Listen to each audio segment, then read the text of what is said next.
13 years ago, the only thing anyone talked about after my grandmother's funeral was who got the house. It wasn't me. Honestly, I don't think anyone in that room expected my name to come up for anything. My cousin walked away with the keys. My aunt kept talking about how grandma always knew what was fair. Everyone nodded like the decision made perfect sense. Then my grandmother's lawyer handed me a small cedar box. That was it, no explanation. No envelope full of cash, no dramatic speech. Just an old wooden box that looked like it had been sitting on a closet shelf for years. I remember forcing a smile because, at the time, I didn't want anyone thinking I cared about the money. But I'd be lying if I said it didn't sting a little. It's hard not to wonder if you somehow mattered less when everyone else leaves with something bigger. I almost left that box unopened for weeks. Looking back, I probably should have. Because the day I finally lifted the lid, I found something my grandmother had hidden on purpose. And suddenly, the house wasn't the most valuable thing anyone had inherited. It also made me realize my family hadn't misunderstood her wishes. They'd misunderstood her completely. My name is Claire Whitfield, and I am 37 years old. 6 weeks ago, my Aunt Pat called me for the first time in 11 months and asked if we could grab coffee, just the family, and when I sat down across from her and my cousin Tyler at a diner off Route 9, the same diner that's been open since before either of us was born, she slid a single sheet of paper across the table before I'd even taken off my coat. It was a list. 11 items, handwritten in Pat's tight cursive, starting with "waive your fee" and ending with "make this go away before September." Tyler didn't say much. He just kept turning his coffee mug a quarter turn at a time, like he was waiting for me to say yes before he had to actually look at me. They needed a lawyer, and I am one, and somewhere along the way they had decided that made me theirs for free, no different from asking a nephew who's a mechanic to fix a car on a Sunday. What they didn't know, sitting in that vinyl booth with their list between us, was that 13 years earlier, at the reading of my grandmother's will, they'd handed me a small locked cedar box as a joke of an inheritance, smiled about it, called it sweet, and never once in all that time had either of them wondered what was actually inside it. If you're the kind of person who reads a will out loud and knows exactly what everyone in the room actually got, and not just what they said they got, stick around, because this one has a document in it that nobody in my family has seen except me. Hit subscribe if you want to know what a probate attorney does when the people who dismissed her come back needing exactly the thing they threw away. And if you've ever been the one who got the box instead of the house, tell me about it in the comments. I read every one. Let me take you back to where this actually starts, which isn't the coffee shop and isn't even the will reading. It starts in Millbrook, a town of about 4,100 people built around a grain co-op and one diner that's been open since 1962, the kind of place where the grain elevator is still the tallest thing on the skyline and everybody's parents worked at the same 3 or 4 places their whole lives. Main Street had a hardware store, a bank branch, and a bar that changed names every decade but never really changed owners. My grandmother, Ruth Whitfield, lived at 14 Larkspur Lane in a white 2-story house with a wraparound porch that she and my grandfather bought in 1968 for $11,000, back when that number still meant something specific instead of sounding like a typo. My grandfather worked 26 years at the co-op's grain elevator before he passed. Same shift, same pair of steel-toe boots he had resold twice rather than replace. My mother, Diane, was Ruth's older daughter, a school secretary for most of my childhood. My Aunt Pat was the younger one, and Pat had one son, my cousin Tyler, who was born 18 months after me and treated, from what I could tell even as a small child, like the family's actual investment. I don't say that with bitterness anymore. I say it the way I'd read a line in a file, as a fact that explains what happened next. Tyler got the bigger bedroom when we stayed over, the one with the window seat and a box fan Grandma bought special because he said the other room ran too warm. Tyler got a bounce house at his 8th birthday, an actual rental delivered on a flatbed truck. And I got a card at mine with a $5 bill folded inside it, which, for reasons I couldn't have explained at the time, I kept. When Tyler brought home a C in algebra, my grandmother told him not to worry, some people just aren't math people, and made him a plate of cookies. When I brought home a scholarship letter for the state's Young Writers program, the kind that came with an actual certificate and a $100 check, I got 3 sentences at dinner and then a subject change back to Tyler's baseball season, which was going, by every account, mediocre. None of this made me hate my family. It made me quiet, and it made me a person who kept things, report cards, ticket stubs, the scholarship letter, filed in a shoebox under my bed by the time I was 11, organized by year because even then I liked things in a defensible order. I didn't know yet that this instinct would become a career. I just knew I liked having proof that things had happened the way I remembered them happening, because in my house, memory was negotiable, and Pat was usually the one doing the negotiating. I remember one Christmas Eve in particular, the year I was 10, when Tyler unwrapped a brand new bicycle in front of the whole family, a bright red one with actual gears, while I unwrapped a bicycle that had clearly belonged to somebody else first, the paint chipped along the frame in a way that no amount of ribbon could hide. My grandmother caught me looking at it a little too long and said, not unkindly but not exactly gently either, "That one just needs a little love, same as anything," which is a sentence I've turned over in my head more times than I probably should admit. I rode that bike anyway for 3 more years until I outgrew it, and I never once told anyone it bothered me, because by then I already understood that bothering people with how things made me feel wasn't really an option available to me in that house. My own father wasn't much help in any of this, not out of cruelty, just out of a kind of quiet absence that I only understood much later. He worked long shifts at the co-op himself, came home tired, and mostly let my mother run the parts of family life that involved feelings, which meant he rarely saw what was happening in front of him, or if he did, he never said so. He was gentle with me in small ways, a hand on my shoulder, an extra scoop of ice cream nobody else got, but he wasn't a man who fought battles on other people's behalf, including mine, and I don't think it ever occurred to him that he could have. The one person who never made me feel like a rounding error was Dolores Reyes, who lived next door to my grandmother for 41 years and was, as far as I'm concerned, more of a grandmother to me than half my actual blood relatives. She and Ruth had met in 1979, both new to Larkspur Lane within the same month, and had traded garden vegetables and casseroles across the fence line ever since, the kind of friendship that outlasts 2 marriages, a handful of jobs, and every fad diet either of them ever tried. Dolores taught me to make her mother's tamales the summer I was 12, standing on a step stool at her counter with masa up to my elbows. Dolores drove me to take my LSAT because my mother had a hair appointment she didn't want to move, and sat in the parking lot the entire 4 hours with a thermos of coffee and a paperback, just so I'd have a familiar car to walk back to. Dolores called every single Sunday at 6 in the evening for the last 20 years of my grandmother's life, and kept calling me on that same day and hour for years after Ruth was gone because, in her words, somebody in this family should still be checking on you on purpose. My grandmother died when I was 24, of a stroke, fast and without much warning, which meant the will reading happened in a lawyer's office in downtown Millbrook on a gray Tuesday in March, with folding chairs set up along the back wall because there weren't enough real ones for everyone who showed up expecting to matter. The lawyer, a heavy-set man named Frank Delgado who'd handled Ruth's affairs for 2 decades, read through the small things first. A set of pearl earrings to my mother, a hunting rifle to an uncle who'd already moved to Arizona, $5,000 each to 3 cousins I barely knew, a set of gardening tools to a neighbor 2 doors down. People shifted in their chairs, waiting for the part that actually mattered, the way you wait through the opening acts for the headliner. Then Delgado got to the house, and he said the words, "The residence at 14 Larkspur Lane," to my grandson Tyler Hollis, and Aunt Pat made a sound I can only describe as a small, satisfied gasp, like she'd been holding her breath through the entire reading waiting for that specific sentence. Tyler, sitting beside her, just nodded once like he'd expected nothing less. Then he said my name, and the item next to it was a locked cedar box, described in the will only as the box in the hall closet for my granddaughter Claire, who will know what to do with it. Pat leaned over to my mother, not quietly enough, and said, "Well, that's sweet. A little consolation prize." Somebody 2 chairs down actually patted my knee. I remember my cousin's aunt on Tyler's father's side, a woman I'd met maybe 4 times, looking at me with an expression I can only describe as gentle pity, the kind you'd give a kid who didn't make the team. The general read in the room, and I heard versions of it for weeks afterward at the grocery store and the post office, was that Ruth had quietly written me out, that I'd never really been the favorite anyway, and that the box was just an old woman's way of not leaving me with literally nothing. Pat's exact words to me in the parking lot afterward, arm around my shoulder like she was comforting me, were, "This isn't about paperwork, honey. It's about blood." The house needed somebody who'd actually use it. I remember the sentence precisely because I wrote it down that same night in a notebook I'd started keeping without fully admitting to myself why. 22 words. I've counted them more than once over the years.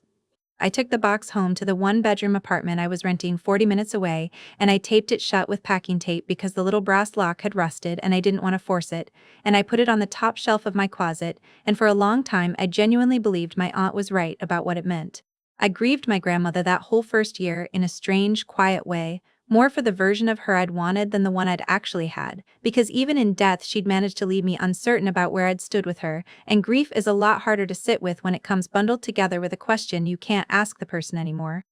That's Act 1, and it's the shortest part of this story because everything that actually built the case took 13 years, and I'm going to walk you through it the way I'd walk a judge through a timeline, in order, with dates, because that's the only way any of it makes sense. Year 1, I was still in law school on a mix of scholarship money and loans that would eventually total $164,000, and the box stayed sealed on that closet shelf, wrapped in packing tape I didn't trust myself to cut through yet. I didn't open it. I wasn't ready to. And honestly, some part of me was scared it really would just be sentimental junk, a handful of photographs and nothing else, and I'd rather not know that for certain. My mother called twice that year, mostly about logistics, moving dates, whether I needed help with the security deposit. She never brought up the box. Pat didn't call at all.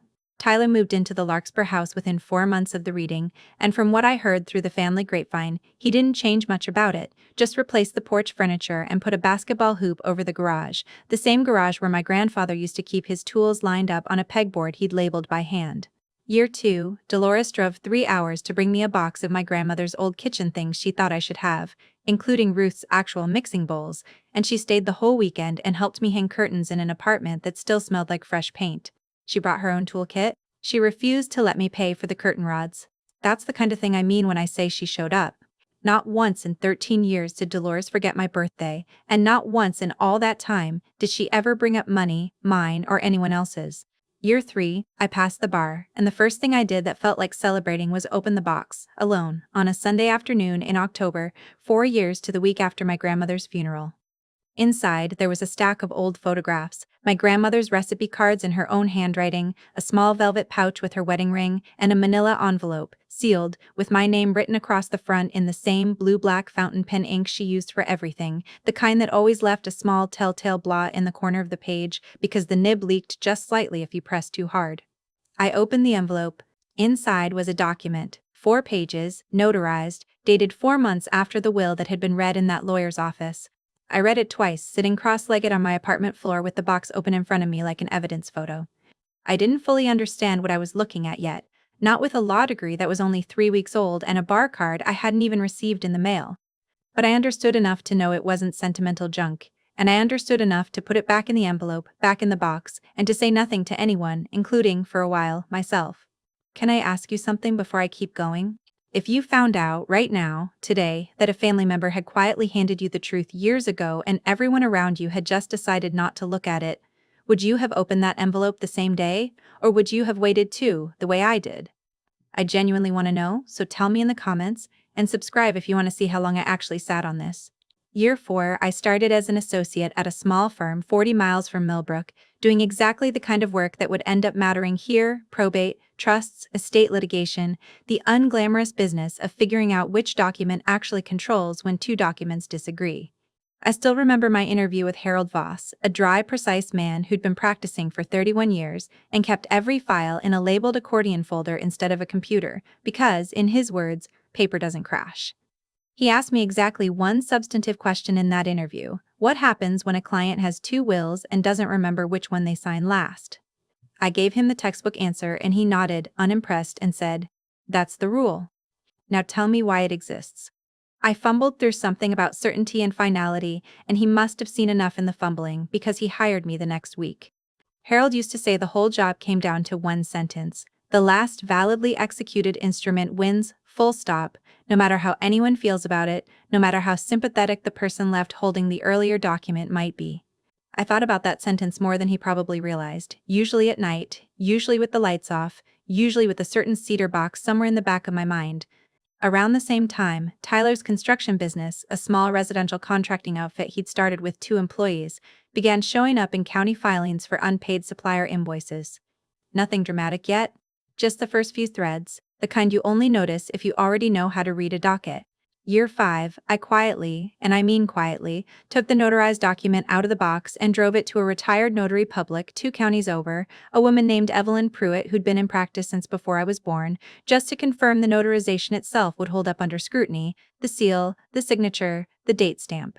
Her office was really just her dining room, a card table with a magnifying lamp and a filing cabinet against the wall. She looked at it for 4 minutes without saying anything, turning it under the lamp, tilting it to catch the light on the embossed seal. "Whose is this?" she finally asked, not unkindly, just professionally. I told her it belonged to a client, which wasn't exactly a lie. She nodded, accepted that, and told me it was as clean as anything she'd seen in 40 years of work, the seal genuine, the signature consistent with pressure and angle across every page. I didn't tell her whose family it belonged to. I didn't tell anyone. I drove home that night and didn't sleep much. Not out of fear exactly, more the specific alertness of knowing a fact that could reorder several other people's lives whenever I decided to use it. Year 6, I made an actual friend at the firm, a paralegal named Marcus Doyle, who noticed I kept a small fireproof lockbox of my own in my desk drawer, separate from the cedar one, and asked me about it one slow Friday afternoon over vending machine coffee. I told him more of the truth than I'd told anyone up to that point. He didn't tell me what to do with it. He just said, "You'll know when it's time," which is the single most useful piece of advice anyone gave me during those years, mostly because it wasn't advice at all, it was patience, handed to me by someone who didn't need anything from me in return. Marcus and I got married 2 years later, in a ceremony that cost $1,100 total, in Dolores's backyard, under a string of lights Dolores had put up herself on a borrowed ladder, with 40 folding chairs from her church and a cake her sister baked as a wedding gift, 3 tiers, slightly lopsided, better than anything a bakery could have given us for the price. It rained that morning and cleared up by noon, which Dolores insisted was Ruth's doing, and I let her believe it, because some days you don't argue with a comforting theory. My mother came and cried during the vows, real tears, the kind she didn't usually let herself have in public. Pat sent a card 2 weeks late with a $50 bill folded inside and no note at all. Tyler didn't come, citing a scheduling conflict that, according to a cousin who was there, was actually a fantasy football draft. He did, however, post a comment on the one wedding photo I put online, something like, "Must be nice, some people get the fancy backyard wedding," which struck me as an odd thing to say about a $100 cake and 40 borrowed chairs, until I remembered that in Tyler's version of our family, I was still supposed to be the one with less. My mother, for her part, liked the photo and said nothing about the comment, which was, by then, a pattern I recognized without needing to name it out loud. She wasn't unkind to me, not directly, not ever, really. She just had a talent for standing very still while unkind things happened near her, the way you'd stand still near a loud noise you'd decided wasn't your problem. Year 7, Pat skipped my father's memorial service, the one for my own dad, who'd died the previous winter, because it conflicted with a trip she and Tyler had already booked to Myrtle Beach. My mother came, sat in the front row, and didn't say a word about her sister's absence, which was its own kind of statement, the loudest silence I think I'd ever heard from her. That same year, I made junior partner, the youngest the firm had ever had, and Dolores was the first person I called, at 9:40 at night, because I knew she'd still be up doing her crossword.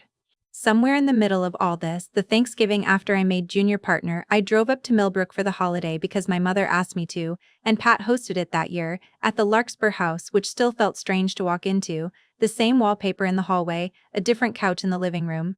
Tyler introduced me to his girlfriend at the time as, "My cousin, she's a lawyer now, fancy," in a tone that managed to make both facts sound like an accusation. Nobody asked what kind of law I practiced. Nobody asked about the case I'd just finished, the one that had kept me at the office until 11 most nights for 6 weeks straight. Dolores wasn't there because Pat had stopped inviting her years earlier, calling her, not really, family, technically, which is a phrase I've never forgotten, mostly because of how casually cruel it was dressed up as a simple fact. I called Dolores from my car in the driveway before I even went inside, just to hear a voice that would ask me a real question, and she asked me 3. How was the drive, was I eating enough, and did I want to come by hers instead for pie? I said maybe next year. I meant it. Year 8, Tyler's business went through its first real trouble. A lawsuit from a subcontractor over $41,000 in unpaid work, settled quietly out of court for less. I only knew because it showed up in a public filing I stumbled across doing an unrelated title search on the same street. I didn't mention it to anyone. I was, by then, someone whose job was to notice things and say nothing until saying something mattered, which is a harder discipline than it sounds, especially when the thing you're noticing involves your own family. Somewhere in that same stretch, Marcus and I bought our first house, a small 2-bedroom 40 minutes from Millbrook, nothing like Larkspur Lane, closer in spirit to the bicycle with the chipped paint, honestly, but it was ours, purchased with a down payment I'd saved for 4 years by packing lunch instead of buying it and driving a car with 211,000 miles on it. I mentioned it to my mother on the phone and she said, "That's nice, honey," in the same tone she used for weather updates, and asked if I'd talked to Pat lately, which I hadn't, and didn't. Nobody in that side of the family ever asked to see it. I don't think they were being deliberately cold. I think, by then, I'd simply stopped registering as someone whose life warranted follow-up questions which, looking back, might have been the single most useful thing that ever happened to me, because it meant I built that life without an audience and without anyone's permission. Year 9, Dolores had a small stroke, minor, recoverable, and I drove 3 hours each way every weekend for 2 months to sit with her in a hospital room that smelled like antiseptic and the peppermints she kept in her purse, because nobody else in the family did, including my own mother, who called Dolores sweet on the phone and never once picked up during the worst of it. I read to her from the newspaper. I brought her crossword books. On the 9th weekend, she squeezed my hand and said, "You didn't have to keep doing this," and I told her the truth, which was that I wanted to every single time. If you've ever been the one who shows up for someone who isn't even technically your responsibility, while people who are supposed to be responsible for them disappear, I'd love to know that story too. This channel exists for exactly these kinds of quiet, unglamorous acts of loyalty, the ones nobody gives an award for. Subscribe if that's the kind of story you want more of. Year 10, Tyler took out a home equity line of credit against the Larkspur house, $310,000, to prop up the business after a second, much larger supplier dispute. I know the exact figure because it, too, eventually crossed my desk in a completely unrelated matter, the way things sometimes do in a small legal community where everyone's paperwork eventually touches everyone else's. I remember sitting with that number for a long time in my car after work, engine off, just looking at it on a printed page. $310,000, against a house he'd been handed for the cost of a family joke. Year 11, something started that none of us understood the significance of yet. A man named Roy Kessler, my late grandfather's nephew from his first marriage, a relative almost nobody in the family had spoken to in decades, someone I'd met exactly once, at my grandfather's own funeral, when I was 9, had his lawyer send a letter to Pat and Tyler. The letter said Roy intended to formally contest my grandmother's original will on the theory that he'd been improperly excluded from a family he'd technically had a claim through, and that the will itself had been the product of undue influence by, of all people, Pat, who Roy apparently remembered as controlling and persuasive even at family gatherings decades earlier. Roy had done some math of his own, the same kind anyone could do with a county assessor's website in 20 minutes. Larkspur Lane, once an $11,000 house, was now worth an appraised $685,000 in a market that had made Millbrook, of all places, suddenly desirable to commuters priced out of the city 40 minutes south. Pat and Tyler ignored the letter for a while, the way people ignore things that seem too inconvenient to be real, the same way you'd ignore a check engine light if the car still starts every morning.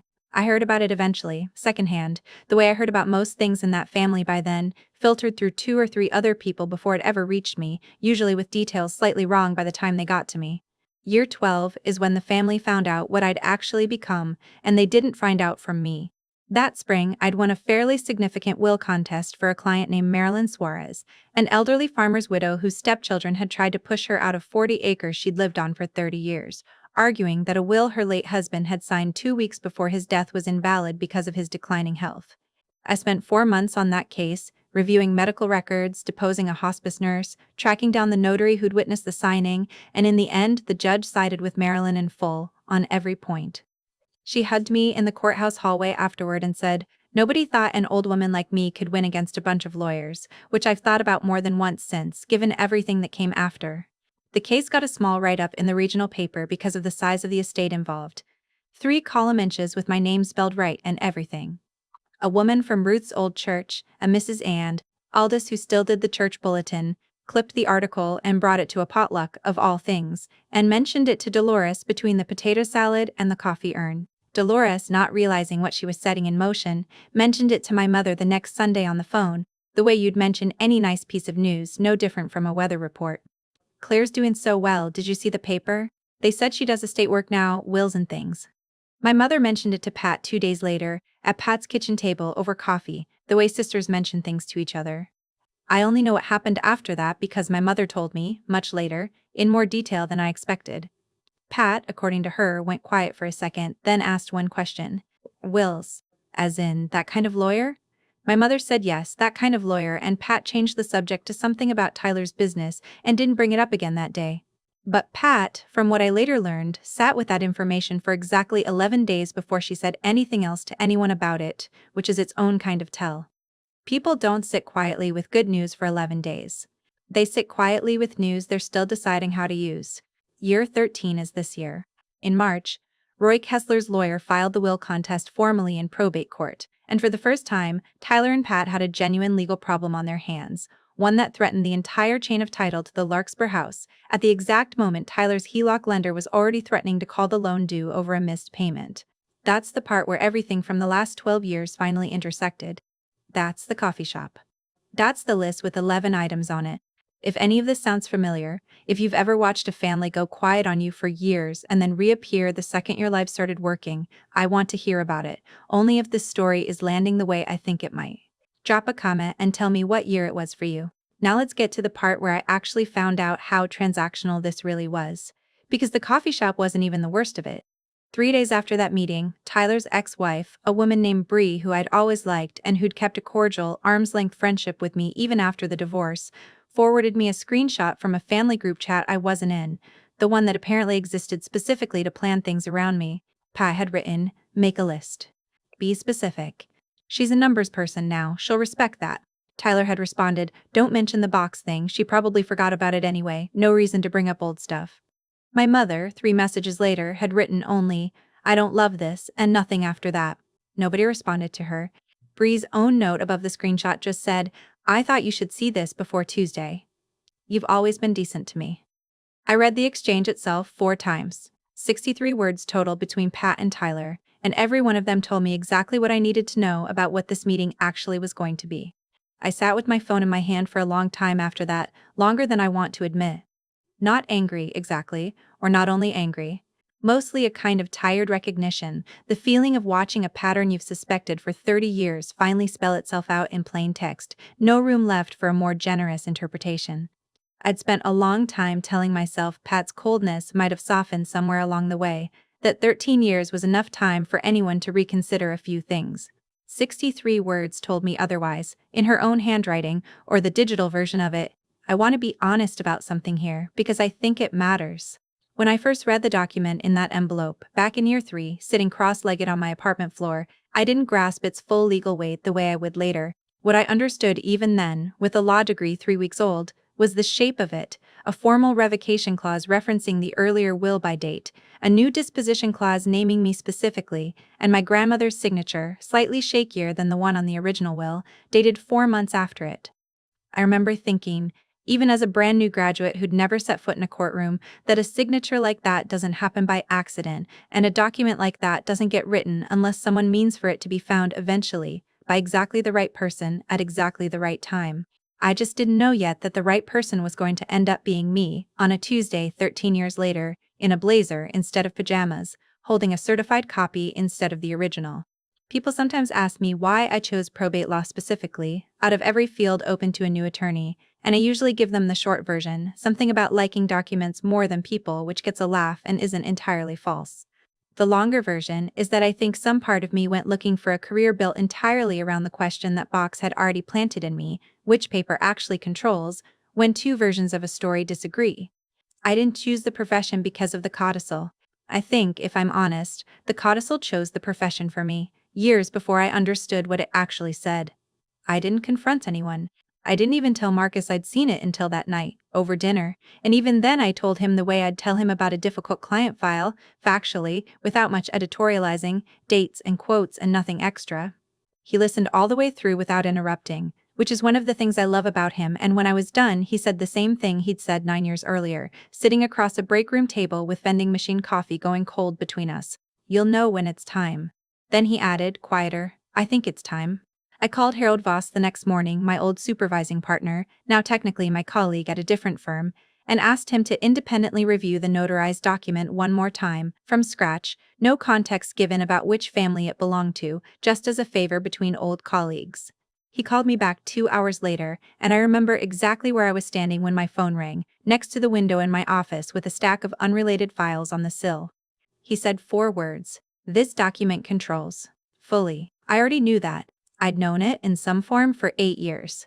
I think I just needed to hear a lawyer who wasn't me say it out loud, one more time, before I walked into that conference room and changed the shape of 4 people's lives, mine included.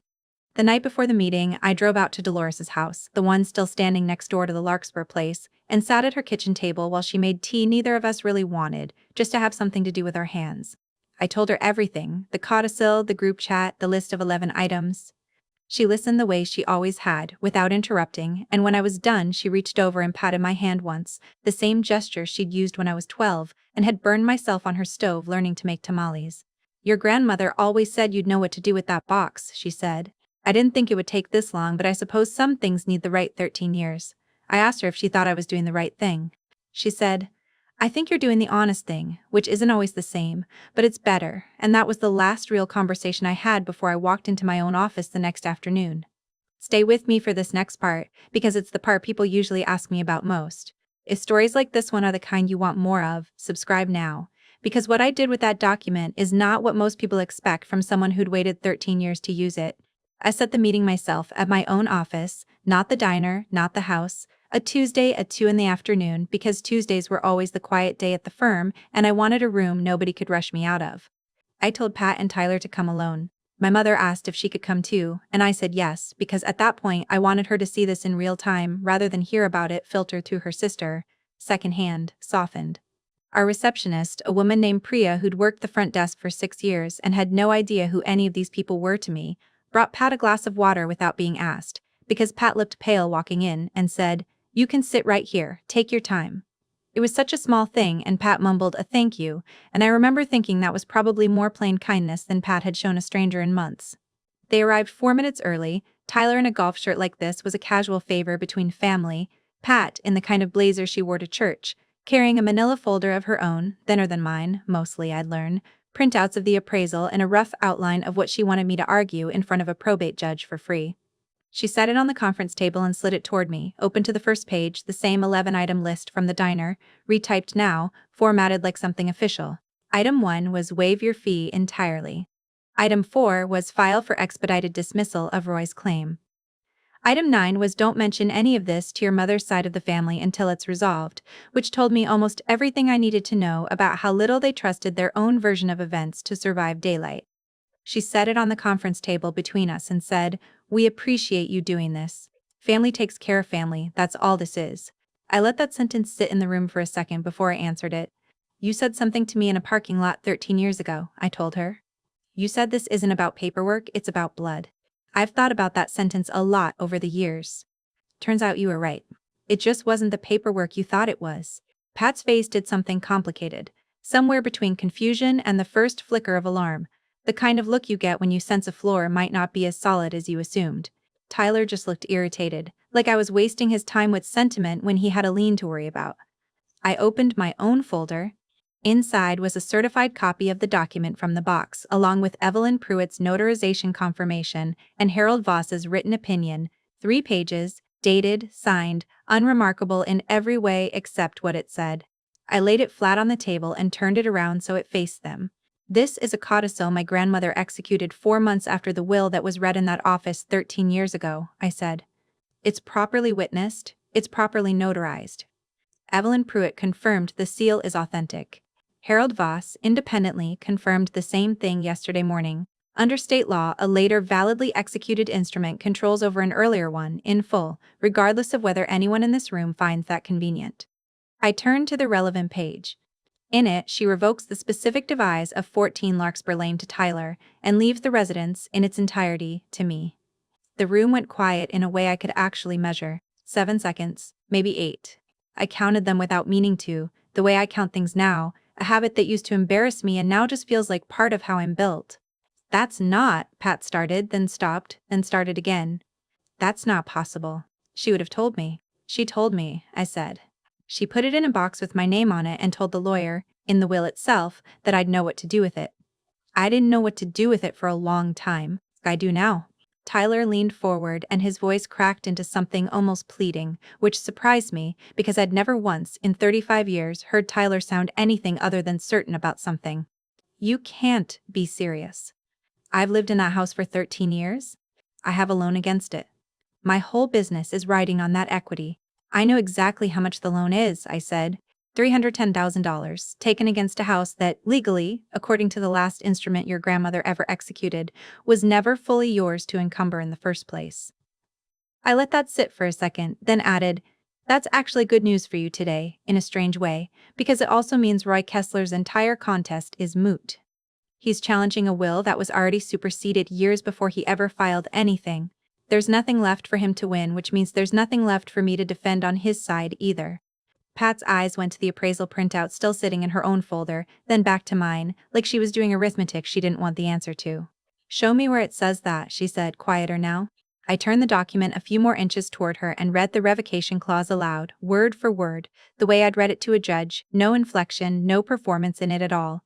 I hereby revoke the devise of my residence at 14 Larkspur Lane to my grandson Tyler Hollis as set forth in my prior will dated November of that year, and I bequeath said residence in its entirety to my granddaughter Claire Whitfield to be held and disposed of as she sees fit.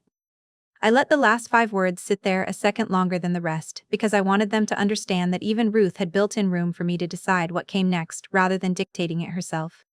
Tyler read it over Pat's shoulder twice, his mouth moving slightly on the second pass, the way people read something when they're hoping a different sentence will appear if they just look again. There's a second paragraph, I said, and turned the page. She writes that she's leaving this instruction in a locked box rather than filing it immediately with the court, because she wanted, in her words, time to see who my family becomes before this takes effect, and to trust Claire to know when the moment is right. She dated it, signed it, had it notarized by a woman named Evelyn Pruitt in the next county, and never told either of you it existed. That was her choice. Not mine. I only found it because she wanted me to. This is insane, he said, and it came out closer to a whisper than he probably intended. 13 years. Nobody said anything for 13 years. I didn't say anything for 13 years, I said, because I wasn't in a hurry to take a house away from people who were living in it. That was my choice to make, and I made it. What I don't get to control is whether you brought a fraudulent problem into my office and expected me to solve it for free without ever once wondering what was actually in the box you called a consolation prize. Pat's hands were flat on the table, and for just a moment, maybe 4 seconds, I watched something genuine move across her face, something that wasn't performance, something I hadn't seen from her since I was a child. Her eyes went a little glassy, and her jaw did the thing it used to do right before she cried at my grandfather's funeral, back when I was small enough to still think of her as simply my aunt, not yet as an obstacle. I told myself the box was nothing, she said, quiet, almost to herself, like she'd forgotten we were still in a conference room and not somewhere private. I think some part of me always wondered. I remember standing in that parking lot telling you it was about blood, and some small, ugly part of me knew even then that I was saying it a little too fast, a little too loud, the way you talk when you're trying to convince yourself of something before anyone can ask a follow-up question. I just didn't want it to be true, because if it was true, it meant I'd let everyone believe something about you for 13 years that wasn't real, and I didn't want to be the person who did that. It was the most honest sentence I'd ever heard her say, and I let it exist in the room without immediately filling the silence after it. Then, like clockwork, she pulled it back. But you have to understand what this house means to Tyler. He's put everything into it. You can't just walk in here with a piece of paper and take that away from him. I'm not taking anything, I said. I've had the legal right to file this for 8 years and I never did. I let you live there. I let Tyler renovate the porch and put up a basketball hoop and take out a loan against a house that was already legally mine, and I never said a word, because I wasn't interested in doing to this family what this family did to me at a will reading 13 years ago. I'm not here for the house. I'm here because you asked me to defend a claim to a house I could have taken from you at any point, and I think you deserve to know exactly what you're actually asking me to defend. Marcus was sitting quietly in the corner of the room the whole time, arms folded, saying nothing, and I could feel Pat clock his presence the way you'd clock a witness, which, in a way, he was. At one point, Tyler turned to him, almost pleading, like maybe a man would see reason where a woman wouldn't, and said, "Come on, back me up here." Marcus just shook his head once, calm, and said the only thing he said in that entire meeting, "I've read the document too. I don't think there's a version of this where I disagree with her." Then he went quiet again. "So what do you want?" Tyler said. And it wasn't really a question, it was closer to a demand dressed up as one, the same tone he probably used with subcontractors he didn't intend to pay on time. "I want the trust converted properly," I said. "I'll act as trustee, not owner. You can stay in the house, but you buy out the equity over time, at fair value, on a schedule I set, and every dollar goes through a proper accounting, the kind you should have had from the start. No more assuming things about who owes who. No more lists with 11 items on them handed to me across a diner table." "And if we say no," Pat said, quieter than anything else she'd said that afternoon, "then Roy's contest becomes irrelevant for an entirely different reason," I said, "because I filed the codicil myself, with the court, this week, and the house transfers to me as a matter of record. I'd rather not do that. I'm telling you the version where nobody has to move out of a house they've lived in for 13 years. But that offer has an expiration date, same as anything with a schedule attached to it. Pat opened her mouth like she might argue further, then closed it again and looked, for just a second, like the 26-year-old woman I imagined she must have been once, before she decided which parts of this family were worth protecting. Tyler looked at the document, then at me, then back at the document, and said nothing at all, which, for Tyler, was its own kind of surrender. When Pat and Tyler finally left my office that afternoon, Priya walked them out and I heard her say, gently, "Drive safe, it's supposed to rain later," which struck me as such an ordinary thing to say to two people who just had their entire understanding of the last 13 years rearranged in front of them. Marcus stayed behind while I gathered the folder back together, and he didn't say much either, just put a hand on my shoulder the way my father used to, and let me sit with it for a minute before we turned off the lights and locked the office. That's Act 5, and I want to tell you honestly, I didn't feel triumphant sitting there. I felt like I'd just finished reading a deposition out loud, which, in a lot of ways, is exactly what I'd done. Roy Kessler's lawyer withdrew his claim 11 days after my meeting with Pat and Tyler. Once I sent, through proper channels, a certified copy of the codicil, establishing that the will he'd been contesting was no longer the operative instrument at all. His attorney called mine, not the other way around, and asked, almost sheepishly, whether Roy might still have any claim against me instead, since I was now the party in possession of the property. The answer was no, and everyone involved seemed to understand, without much need for elaboration, that pursuing it further would cost more than it could ever recover. I never spoke to Roy directly. I don't know if I ever will. In a strange way, he was the one person in this whole story who got exactly nothing and lost exactly nothing, which might be the fairest outcome anybody walked away with. 6 months later, my mother called me on a Tuesday evening, out of nowhere, and said, "I should have told you what I suspected the day of the reading. I saw the box before they handed it to you." I remember thinking it was heavier than it looked for something so small, and some part of me knew that meant something, and I let Pat's version of the story become the only version anyone told, because it was easier than being the one who complicated it. Her voice caught on the word complicated and she didn't try to smooth over it. I asked her why she'd waited 6 months since the meeting to say any of this, and she said, because I needed to know if I actually meant it, or if I just felt guilty enough to say it once and go back to how things were. I told her that was, at least, an honest answer. I didn't forgive her in that phone call, and I told her that honestly. I said we could start slow, dinner once a month, no discussion of the house, no discussion of money, and see where that got us. She said that was fair, and she's kept to it. We've had 4 dinners since, careful, a little stiff at first, better each time. Pat has sent exactly one message since that Tuesday in my office, a text that read, "Hope you're doing well," with nothing else attached to it, no apology, no accounting of the years before it. I haven't answered it yet. I might, eventually. I'm not in a hurry, and for the first time in this whole story, that's entirely my choice to make. Tyler is 3 payments into the buyout schedule, on time so far, $4,200 a month against a total we set at $430,000, which accounts for the improvements he genuinely did make to the place over the years and still leaves him something once it's fully paid. We don't talk much beyond what the accounting requires. An email every quarter, numbers and dates, nothing personal, which I think, for now, is exactly the right amount. Dolores still calls every Sunday at 6. Last week she asked if I still had the recipe cards, and I told her they're framed now, in the kitchen, right next to the cedar box, which sits open on a shelf where anyone can see it, because it doesn't need to be locked anymore. It already did its job. Most Sundays now, Marcus and I have dinner at 6:30, nothing fancy, usually whatever's easiest that week, and Dolores comes over on the first Sunday of the month without fail, still bringing something in a dish towel she won't let me look at until it's on the table. 2 weeks ago it was a coffee cake made from Ruth's own recipe card, the one with the little water stain in the corner, and Dolores told the same story she always tells about teaching me to make tamales on that step stool, and I let her tell it again, because some stories are worth hearing more than once. We talked for a while about nothing important, the weather, a neighbor's new fence, whether the tomatoes would come in early this year. It's an ordinary evening. Nobody's proven anything to anybody. That's kind of the whole point of everything I spent 13 years building toward, even if I didn't always know that's what I was doing at the time. I think about that parking lot a lot, 13 years later, standing there in my funeral clothes while Pat told me this wasn't about paperwork, it was about blood. I used to think she meant it as comfort.